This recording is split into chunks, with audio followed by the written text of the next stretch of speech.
Hi, welcome. The air in the grand ballroom was thick with the scent of money and lilies, a suffocating perfume of success. Hundreds of New York's elite glided across the marble floor, their laughter like the clinking of champagne glasses, hollow and bright. But for Amelia Hayes, the room had shrunk to a single searing point of focus. Her ex-husband Marcus stood before her, a cruel smirk playing on his lips. Beside him, clinging to his arm, was Isabel, the woman who had replaced her. "You can't stop us," Isabel whispered, her voice a venomous little secret. Marcus laughed, a deep rumbling sound that echoed with triumph. But across the room, another man, the silent and powerful Donovan Sterling, wasn't watching them. He was watching Amelia, and he saw her smile. The Metropolitan Legacy Gala was a battlefield disguised as a party. The weapons were thousand smiles and cutting whispers. The armor was couture, and victory was measured in who stood in the most exclusive circle of conversation. Amelia Hayes had once commanded this terrain with effortless grace. Tonight she was an intruder in her own former life. She held her glass of champagne like a shield, the cool crystal, a small anchor in a sea of piranhas. She had known they would be here. Marcus Thorne would never miss an opportunity to parade his success. And his newest acquisition, Isabel Renault, was an essential part of that parade. Seeing them was like watching a car crash in slow motion. Horrifying yet impossible to look away from. Marcus, with his tailored tuxedo and easy charisma, looked every bit the corporate titan she had helped create. Isabel was a vision in crimson silk. Her youth and manufactured adoration, a stark, painful contrast to the quiet partnership Amelia and Marcus once shared. Their approach was deliberate, a lion cornering its prey for sport. The crowd parted for them, their whispers trailing behind like the train of Isabel's gown. "Amelia," Marcus began, his voice laced with a patronizing warmth that made her skin crawl. "I'm surprised to see you out. I thought you'd still be adjusting." Adjusting. That was his word for dismantling the life they had built together. For packing her belongings into boxes while Isabel's were moved in. For the cold finality of a divorce decree that felt more like an eviction notice. "I'm quite well adjusted, Marcus." "Thank you," she replied, her voice even, betraying none of the tremor she felt in her hands. She met Isabel's gaze. The younger woman's eyes were bright, with a possessive fire. This was her moment, the public coronation. "I do love what you've done with the penthouse," Isabel said, her tone dripping with false sweetness. "The minimalist aesthetic is so clean. It's like the place has no history at all." It was a direct hit, and they both knew it. Every piece of art, every book, every carefully chosen piece of furniture that had told the story of Amelia's life with Marcus had been scrubbed away. Amelia gave a slight non-committal shrug. "To each their own. I always found that history is what gives a place its soul." Marcus's smirk widened. He was enjoying this, the public display of her dispossession. He placed a proprietary hand on Isabel's waist, pulling her closer. It was then that Isabel leaned in, her perfume clawing and invasive. "He's taking me to Monaco next week," she whispered, her voice a conspiratorial hiss meant only for Amelia. "The board just approved his new compensation package. We're celebrating." She paused, letting the words sink in before delivering the final blow. "You can't stop us." The words hung in the air, sharp and glittering as a shard of glass. It was a declaration of total victory. And then Marcus laughed. It wasn't a chuckle. It was a deep, guttural laugh of pure, unadulterated triumph. It was the sound of a man who believed he had won everything and lost nothing of value. The sound bounced off the high gilded ceilings, drawing glances from nearby guests who quickly looked away, sensing the raw private cruelty of the moment. The humiliation was a physical force pressing in on her, stealing the air from her lungs. For a single terrifying second, Amelia felt the sting of tears. She felt the urge to shatter her glass, to scream, to expose the ugly truth of the man beneath the polished veneer, but she didn't. Instead, something else took over. A strange, cold calm washed through her veins.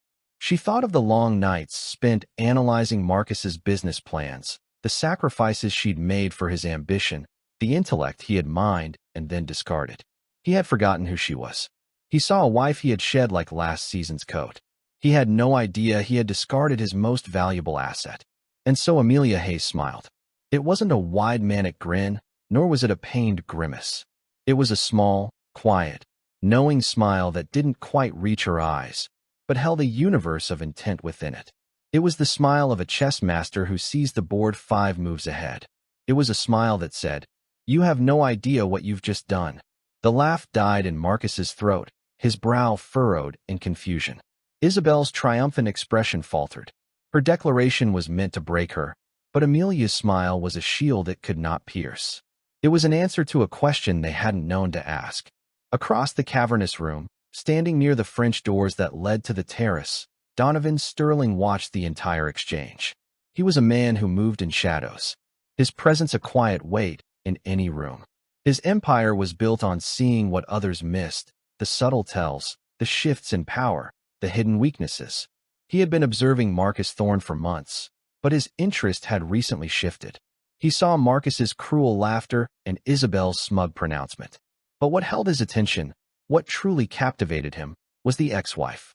He watched her absorb the public blow, saw the flicker of pain she thought no one could see, and then witnessed the astonishing transformation. He saw her smile, and unlike Marcus, Donovan Sterling understood exactly what that smile meant. It wasn't an admission of defeat. It was the beginning of a war. The end didn't come like a sudden explosion. It was a slow poisoning, a gradual erosion of trust and intimacy that Amelia had failed to diagnose until the symptoms were fatal. Marcus hadn't always been a monster. The man she'd married 15 years ago was ambitious and charming, but he also possessed a vulnerability that had made her feel essential. He had dreams of building a financial empire, and she, with her keen analytical mind and background in market strategy, was not just his partner in life, but the silent architect of his ascent. Their early years were a whirlwind of shared purpose. They lived in a small walk-up apartment, their dining table buried under financial reports and prospectus drafts. Amelia had left a promising career at a top-tier consulting firm to help him launch Thorne Capital. It wasn't a sacrifice to her. It was an investment in them. She was the one who identified the undervalued tech startup that became their first major success.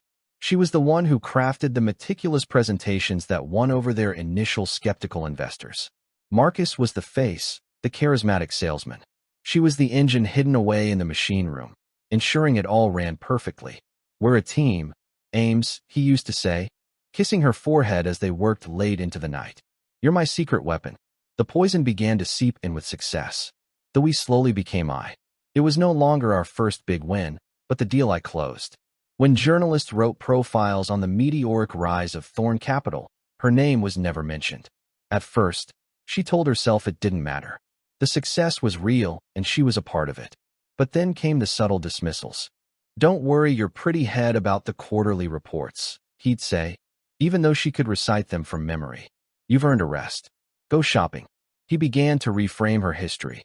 Her strategic brilliance was recast as wheelie support.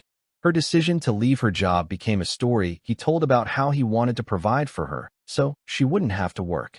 He was isolating her from her own achievements brick by brick until she was standing in a beautiful, gilded prison of his making. The gaslighting was insidious. When she'd challenge him on a business decision, pointing out a flaw in his logic, he would accuse her of being negative or worse, of not trusting him. "Amelia, I'm the one in the trenches every day," he'd argue, his voice patient as if explaining something to a child. "The game has changed since you were in the business. It's more aggressive now.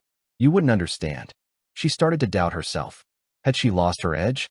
Was he right? The confident, sharp woman who had once commanded boardrooms now found herself second-guessing every instinct. He made her feel small, and the smaller she felt, the bigger he seemed. Isabel's arrival was merely the final predictable act. Amelia discovered the affair not through a lipstick-stained collar, but through the cold, impersonal data of a credit card statement. Hotel suites in cities where Marcus had no meetings, jewelry from boutiques he'd never take her to, a sudden and extravagant paper trail of a life he was living without her. The confrontation was sterile and corporate. He didn't deny it. He treated it like a hostile takeover of their marriage. "It's just time for a change, Amelia," he said, sitting across from her in their stark, white living room, the city lights glittering coldly behind him. People like companies sometimes need to divest from underperforming assets. The cruelty of the metaphor was breathtaking. She was an underperforming asset. 15 years of her life, her love, her intellect reduced to a line item on a balance sheet he was eager to clear. All those years, Marcus, she said, her voice hollow. The nights we spent building this. Does any of that mean anything to you? It was a different era, he replied without a flicker of remorse. I'm grateful for your early contributions, of course, and you will be well compensated for your time. He was offering her a severance package. He had already met with his lawyers. The divorce was a business transaction, and he had structured the deal entirely in his favor. Leveraging prenuptial agreements she'd signed in a haze of love and trust decades ago. He was leaving her with enough money to be comfortable, but not enough to be powerful. He was ensuring she could never be a threat. In the final days, as she packed her life into boxes, she found an old notebook from the early years. It was filled with her handwriting, market analysis, investment strategies, ideas she had sketched out that had become the very pillars of Thorn Capital. On one page, she had detailed a high-risk, high-reward acquisition strategy for a niche biotech firm. At the top of the page, Marcus had written, "Too risky aims. Let's stick to what we know." She remembered the argument. He had dismissed the idea as reckless. A year later, that same biotech firm was acquired by a rival company for 10 times its initial value. A move that made headlines in the Wall Street Journal. Marcus had never mentioned it again. Staring at her own prescient analysis, a cold fury began to replace her grief. He hadn't just betrayed her as a husband, he had dismissed her as a strategist. He had taken her brilliance, used it to build his kingdom, and then locked her out when she was no longer convenient. His greatest weakness was his ego. He genuinely believed he had done it all himself. He had forgotten that his secret weapon had a mind of its own. Packing the last box, she sealed it with tape. She was not just sealing away memories of a dead marriage. She was packing away her grief, her self-doubt, her pain. She was leaving the ashes behind, and from them a plan was beginning to rise. A plan built not on emotion, but on cold, hard data. The very language he had taught her, and then foolishly assumed she had forgotten. He thought he had won. He hadn't yet realized the game had just begun. Donovan Sterling's office was a silent testament to power. Located on the top floor of a skyscraper that pierced the heart of Manhattan, its floor-to-ceiling windows offered a god's-eye view of the city. There was no clutter, no personal photographs, only a large imposing desk of polished obsidian and a single exquisite sculpture in the corner. Sterling himself was much like his office, minimalist, precise, and radiating an aura of untouchable control. He didn't build his multi-billion-dollar empire, Sterling Industries, with charm. He built it with logic, patience, and an almost supernatural ability to identify an opponent's breaking point. When Amelia Hayes had requested a meeting 3 weeks before the gala, his curiosity was piqued.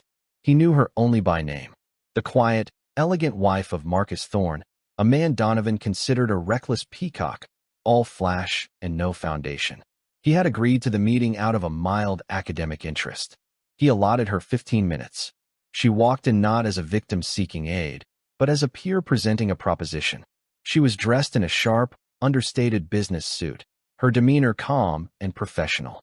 There were no tears, no pleas for sympathy. She carried a single slim leather portfolio. "Mr. Sterling," she began, her voice steady as she took the seat he offered. "Thank you for your time. I know you and my soon-to-be ex-husband are competitors in the acquisitions market. I believe I have something that might interest you." Donovan remained silent, his steepled fingers resting beneath his chin, his eyes giving away nothing. He was a master of using silence to make others talk, to make them over-explain and reveal their weaknesses. Amelia didn't flinch. She opened her portfolio and slid a single sheet of paper across the vast desk. It wasn't a plea. It was a prospectus. On it was a detailed multi-phase strategy titled Project Downfall. It was a plan to systematically dismantle Thorn Capital.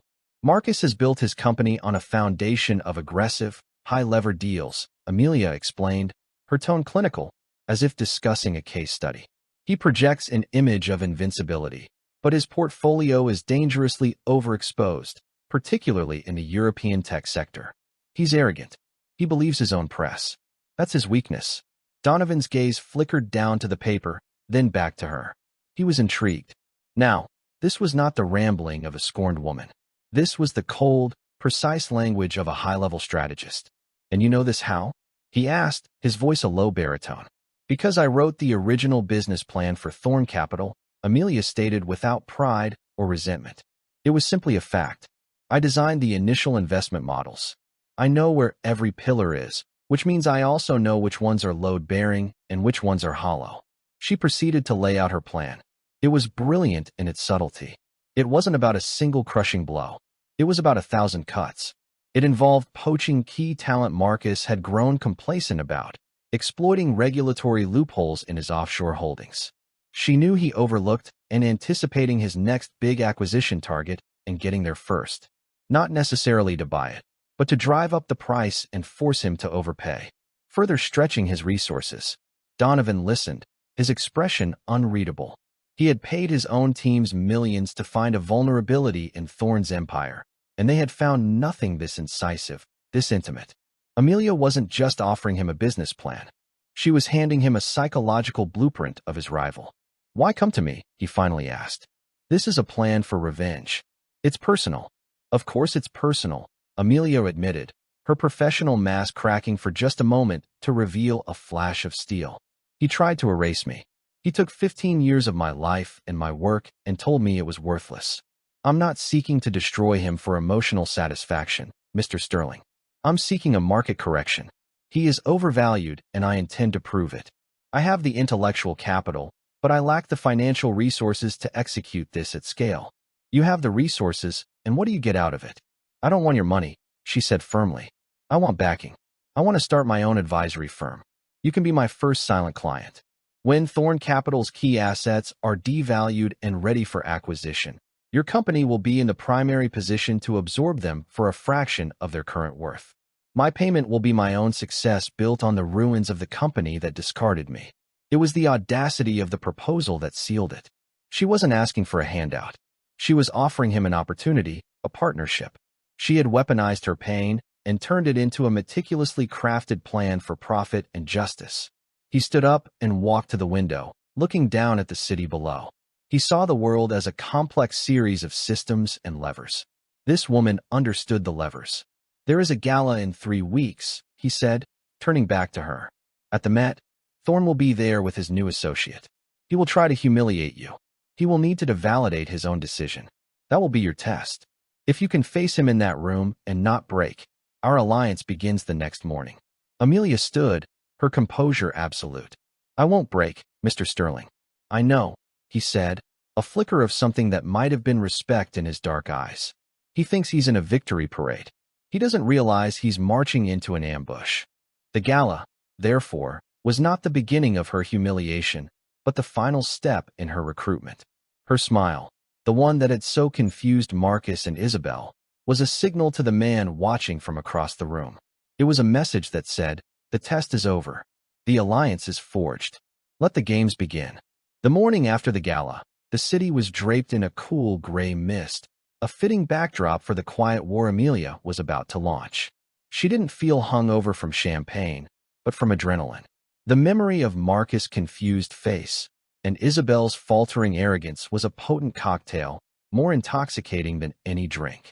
Her new beginning wasn't in a gleaming high-rise, but in a modest, elegant office space she had leased in a discreet building in the Flatiron district. It was hers. The name on the frosted glass door was simple: Hayes Advisory Group. There was no fanfare, no announcement in the financial press. The most effective attacks are the ones the enemy never sees coming. Donovan Sterling was true to his word. A wire transfer of seed capital designated as a consulting retainer had appeared in her new business account before the banks even officially opened. It wasn't a sum large enough to draw attention, but it was enough. Enough to hire a small elite team and secure the best data analytics software on the market. Her first target was not a company, but a man, Julian Croft. Julian was the head of risk analysis at Thorn Capital, a quiet genius with an almost poetic understanding of market volatility. He was also chronically underappreciated. Amelia knew that Marcus paid him well, but treated him like a glorified clerk, often publicly dismissing his cautious warnings as pessimistic hand-wringing. Julian was loyal, but his loyalty was to the integrity of the numbers, not to the man who ignored them. He was, in Amelia's assessment, a pillar that looked solid, but was ready to crumble. She didn't send a headhunter. She called him herself. Julian, it's Amelia Hayes. There was a surprised silence on the other end of the line. Amelia. Wow. I'm sorry about everything. Don't be, she said, her voice warm but direct. I'm calling with a proposition, not for condolences. I've started my own firm. Hayes Advisory. I'm looking for a partner, not an employee. Someone who values foresight over bravado. Someone who isn't afraid to tell a client they're about to drive off a cliff. She let the implication hang in the air. She knew Julian had argued fiercely against Marcus' recent massive investment in a German robotics firm, a company whose debt-to-equity ratio was, in Julian's own words, a house of cards in a hurricane. She heard him sigh. Marcus wouldn't listen. I will, Amelia said simply. Meet me for coffee, my office, 1 hour. Julian Croft walked into Hayes' advisory group 58 minutes later. By the end of the day, he had tendered his resignation at Thorn Capital. Marcus' reaction was exactly as Amelia had predicted, rage followed by dismissiveness. He called her, his voice tight with fury. What the hell do you think you're doing, Amelia? Poaching my top analyst. Is this some pathetic little revenge scheme? It's business, Marcus, she replied calmly, picturing him pacing his vast office, his face flushed. Julian was looking for a new opportunity, and I provided one. You should be happy for him. Happy for him. He signed an NDA. He can't take anything with him.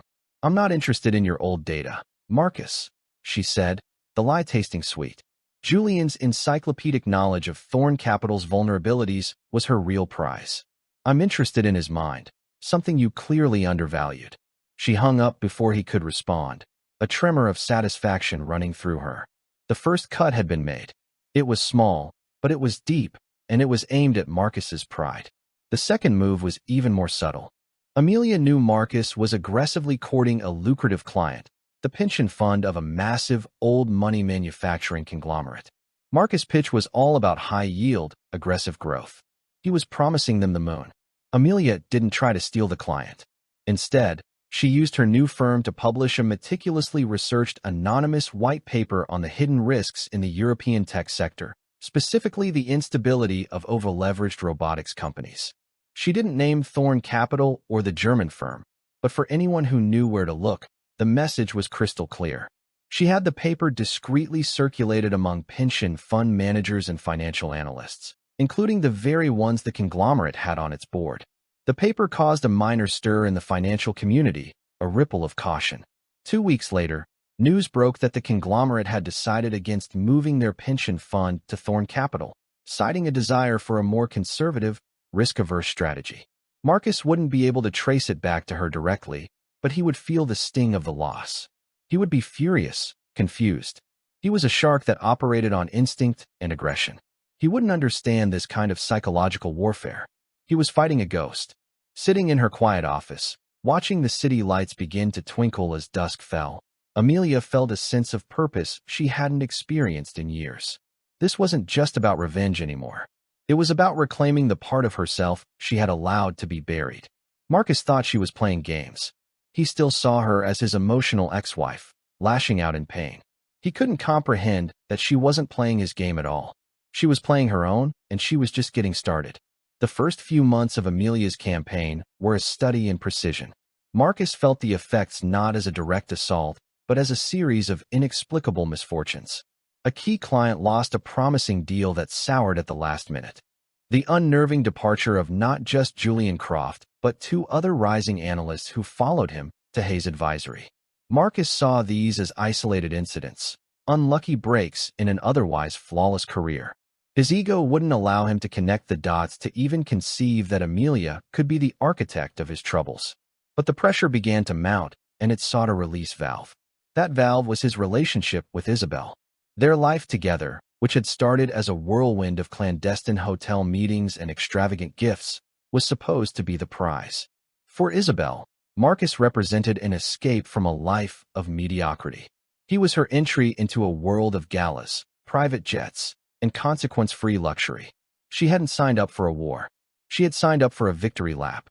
The cracks first appeared over dinner at a Michelin-starred restaurant where the food was art and the bill was a mortgage payment. I saw pictures of Amelia's new office, Isabel said, scrolling through her phone, a slight frown marring her perfect features. It's so small. It's almost sad. It's a joke. Marcus grunted, swirling the wine in his glass. He had just spent the afternoon in a tense meeting with his board, explaining why the pension fund deal had collapsed. She's playing at being a businesswoman to spite me. It'll fold in 6 months. Still, Isabel pressed, Julian Croft works for her now. People are talking. They're saying he jumped a sinking ship. Marcus's eyes snapped up from his wine, his good humor vanishing. What ship is sinking? Thorn Capital just had its second most profitable quarter in history. Who is people? Just whispers, Isabel said, shrinking back slightly from his sudden intensity. At the salon, at lunch, they wonder why your top analyst would leave for her. He was a glorified bookkeeper. Marcus lied, his voice sharp, easily replaced. This conversation is boring. But the whispers followed him. The financial world was a small, incestuous ecosystem. The narrative was shifting. Marcus Thorn, the untouchable titan, was suddenly looking fallible. The aura of invincibility he had so carefully cultivated was beginning to tarnish.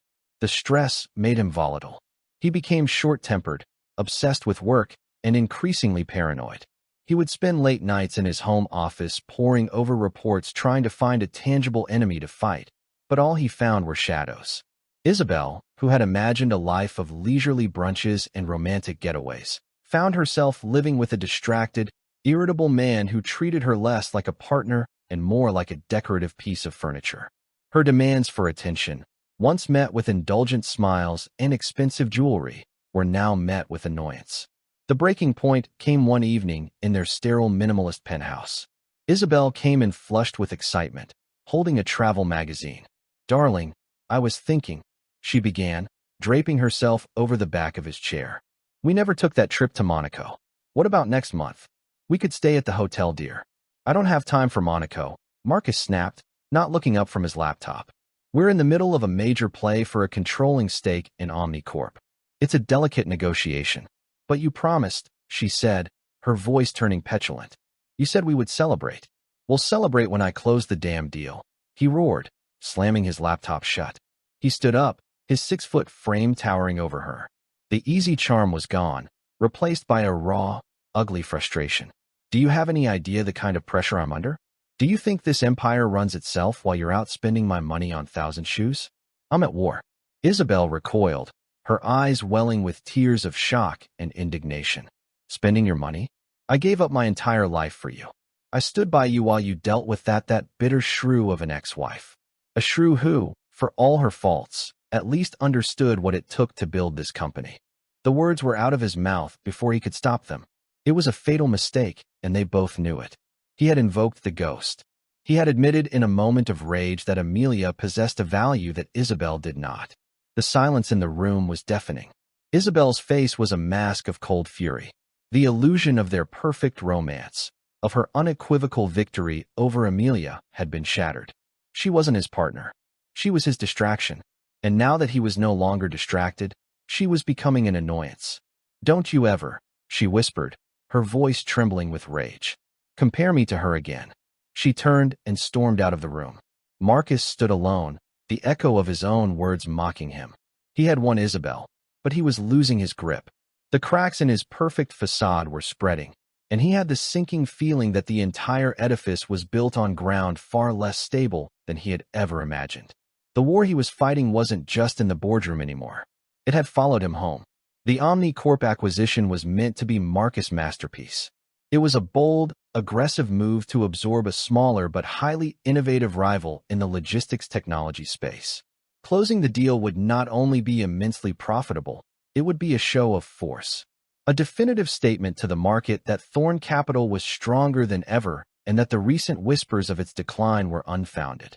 Marcus poured all his energy and a dangerous amount of liquid capital into the effort, determined to make it his triumphant checkmate.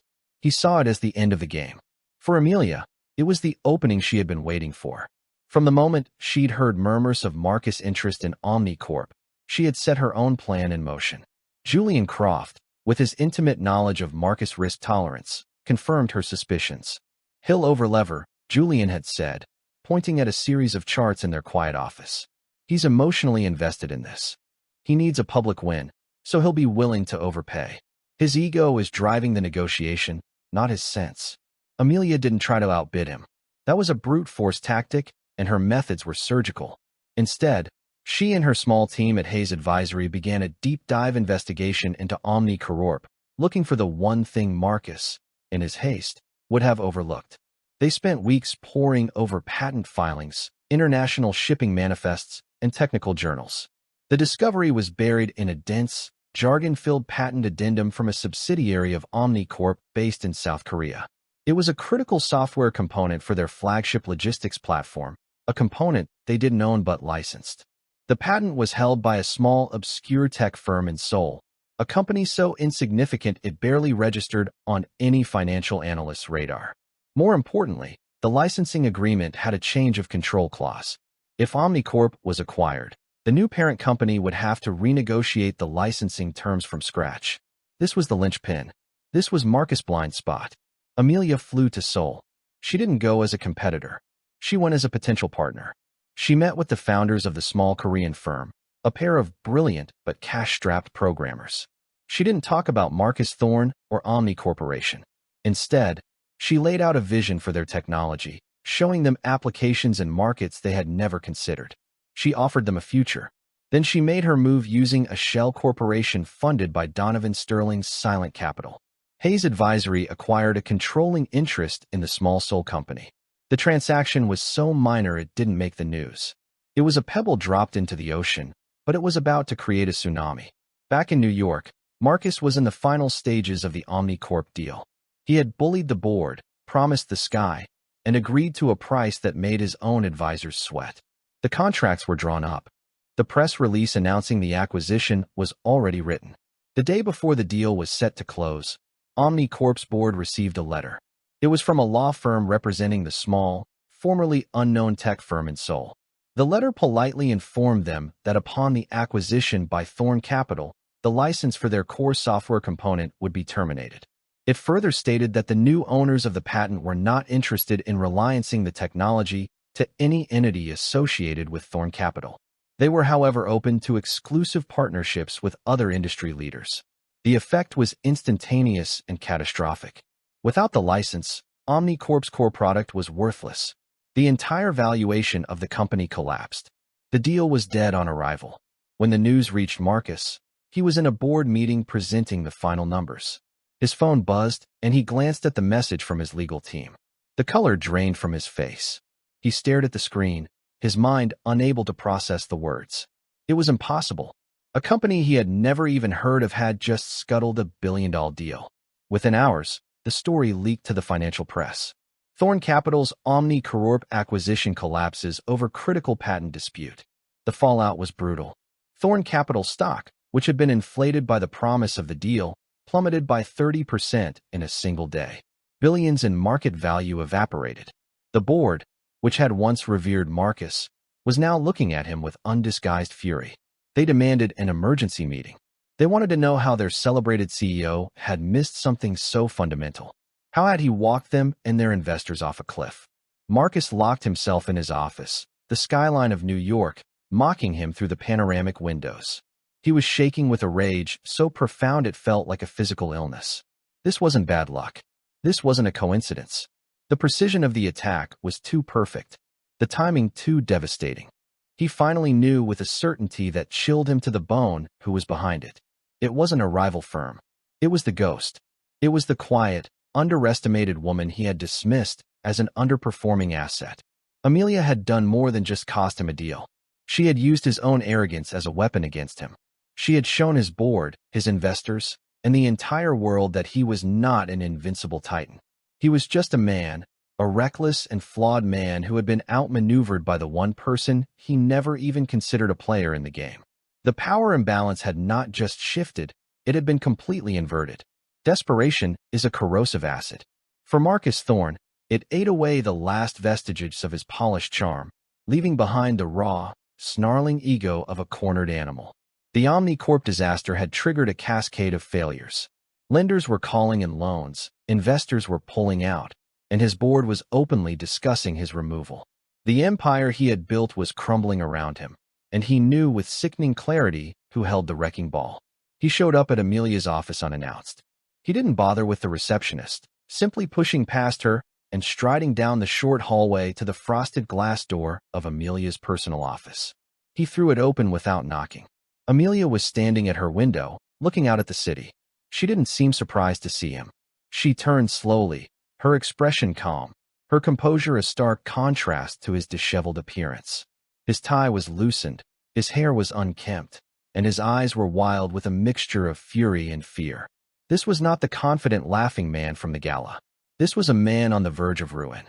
"You," he breathed, his voice a ragged whisper. "This was all you." "Hello, Marcus," she said, her voice even. "You're trespassing. Don't play games with me, Amelia," he shouted, taking a step into the room. "The Korean patent, the pension fund, Croft, all of it. You've been systematically trying to destroy me." "I haven't been trying to do anything, Marcus," she replied, her calm infuriating him further. "I've been succeeding. There's a difference." He stared at her, momentarily speechless. The woman standing before him was not the wife he had discarded. She was sharper, more formidable, radiating a quiet strength he had never seen before because he had never bothered to look. His anger suddenly deflated, replaced by a desperate, manipulative gambit. He softened his expression, his voice dropping to the intimate tone he had once used to win her over. "Ames, listen to me," he said, taking another step closer. "I know you're angry. You have every right to be. I was a fool. I was arrogant and I hurt you. I am so sorry." He was trying to rewind time to find the emotional levers that had once worked on her. He was playing the remorse card, the last refuge of a discovered charlatan. "I miss what we had," he continued, his voice thick with false emotion. "The early days, the two of us against the world. We were a team. We can be again. Stop this, Amelia. Please. We can walk away from this, you and I. We can start over." He was offering her a deal just as he had offered her a severance package. He still saw her as something to be managed, a problem to be solved with the right combination of words. Amelia listened to his pathetic plea, and she felt nothing. The pain he had caused her was a distant scar, no longer an open wound. The love she once had for him was a chapter in a book she had long since finished reading. This moment wasn't about anger or revenge. It was about closure. It was her redemption. "No, Marcus," she said, her voice soft but unbreakable. "We were never a team. I was your strategist, your analyst, and your partner. And you were the man who took all the credit and then told me I was an underperforming asset. You didn't just end our marriage. You tried to erase my entire contribution to your life, to my own life." She walked from the window and stood directly in front of him, forcing him to meet her gaze. "This isn't about us starting over," she continued. "This is about a market correction. You built an empire on a lie. The lie that you did it alone. I'm just showing the world the truth. The foundation was always cracked, and you were too arrogant to see it." His face hardened again as he realized his manipulation had failed. The raw narcissist reemerged. "You'll be left with nothing. The ashes of my company won't be enough to build your pathetic little firm." A quiet knock sounded on the open door. Both Amelia and Marcus turned. Donovan Sterling stood there, his presence filling the doorway. He didn't look at Marcus. His gaze was fixed on Amelia, a silent question in his eyes. Amelia gave him a small, reassuring nod. Donovan's presence was not a rescue. It was a statement. He was not just her backer. He was her partner. Theirs was an alliance built not on sentiment or history, but on a foundation of mutual respect and shared strategy. He had seen her brilliance from the beginning. "I think you should leave now, Marcus," Amelia said, her voice regaining its finality. The reckoning was over. Marcus looked from Amelia's unwavering face to Donovan's cold, unreadable expression. He saw the silent, impenetrable alliance between them. He was utterly, completely defeated. There were no more moves to make. He had been checked from every angle. Without another word, he turned and walked out, a diminished figure retreating from the field of battle he had so arrogantly started. Amelia watched him go, then turned to Donovan. "It's done," she said. "I know," he replied, his voice low. He stepped into the room, his eyes scanning her face, not for weakness, but for confirmation of her strength. "Are you all right?" "I am," Amelia said, and the truth of it settled deep in her bones. "For the first time in a very long time, I really am." The war was over. Now it was time to build. A year later, the view from Amelia's office was different. Hayes' advisory group now occupied the entire 40th floor of a sleek modern building in Hudson Yards. The minimalist aesthetic wasn't sterile like Marcus's old penthouse. It was intentional, filled with clean lines, warm woods, and vibrant abstract art. It was a space that fostered clarity and focus. It was a space she had built. Her firm had become one of the most sought-after strategic consultancies in the city. Her reputation was built on her almost clairvoyant ability to identify hidden risks and opportunities, the very skills Marcus had dismissed. She didn't command rooms with volume, but with the quiet, undeniable weight of her intellect. She was respected, and more importantly, she respected herself. The financial news ticker on the screen in her office lobby told the final chapter of Marcus Thorne's story. Thorne Capital, crippled by debt and a crisis of confidence, had been broken up and its viable assets sold off. Sterling Industries had acquired the lion's share for pennies on the dollar, a move lauded by the press as a masterstroke of timing. Marcus himself was gone from the public eye, forced into a quiet, ignominious retirement. He was a footnote in the history of the empire he thought he'd built. Isabelle Renault had vanished even faster, her social media accounts deleted, her presence in the high society columns replaced by the next ambitious young woman. Their great us had proven to be as hollow as their promises. Amelia felt no triumph in their demise, only a quiet sense of finality, of balance restored. Her focus was no longer on the past, but on the future she was actively creating. The door to her office opened, and Donovan Sterling walked in. Their relationship had evolved beyond the initial calculated alliance. It had deepened into a partnership that was both professional and personal, though it defied easy labels. It was built on the rare pleasure of two minds that moved at the same speed, that saw the world with the same strategic clarity. There was an easy comfort between them, a shorthand in their silences. He didn't speak, simply handed her a tablet. On the screen was a news alert. Hayes Advisory had just been named the lead strategic partner for a massive new green energy fund. A deal that would not only be incredibly profitable, but would also have a tangible positive impact. It was the kind of work Amelia had always dreamed of doing, building something meaningful, something that lasted. She looked up at him, a genuine, radiant smile lighting up her face. It was nothing like the calculated, enigmatic smile she had worn at the gala.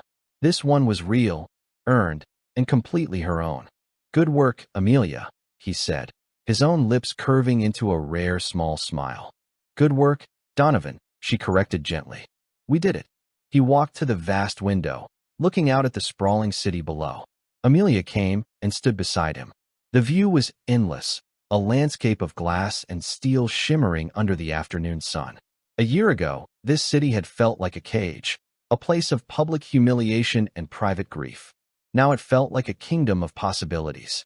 She was not defined by the man who had tried to break her, nor by the one who had helped her rise. She was defined by her own resilience, her own intellect, her own unyielding refusal to be erased. She had faced the public scorn of an ex-husband, and his mistress endured the laughter and answered their challenge not with words, but with a quiet, devastating victory that had reshaped her world. She had in the end stopped them, and in doing so she had finally truly started her own life.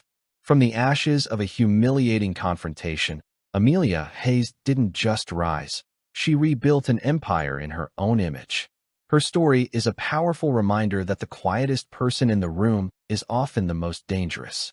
And true power isn't about who laughs the loudest, but who has the last, most meaningful smile.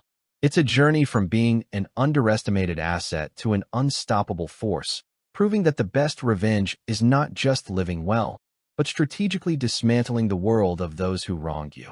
If Amelia's incredible story of resilience and redemption moved you, show your support by hitting that like button. Share this video with someone who needs to see that it's never too late to reclaim your power. And subscribe for more unforgettable stories of justice. What would you have done in her place?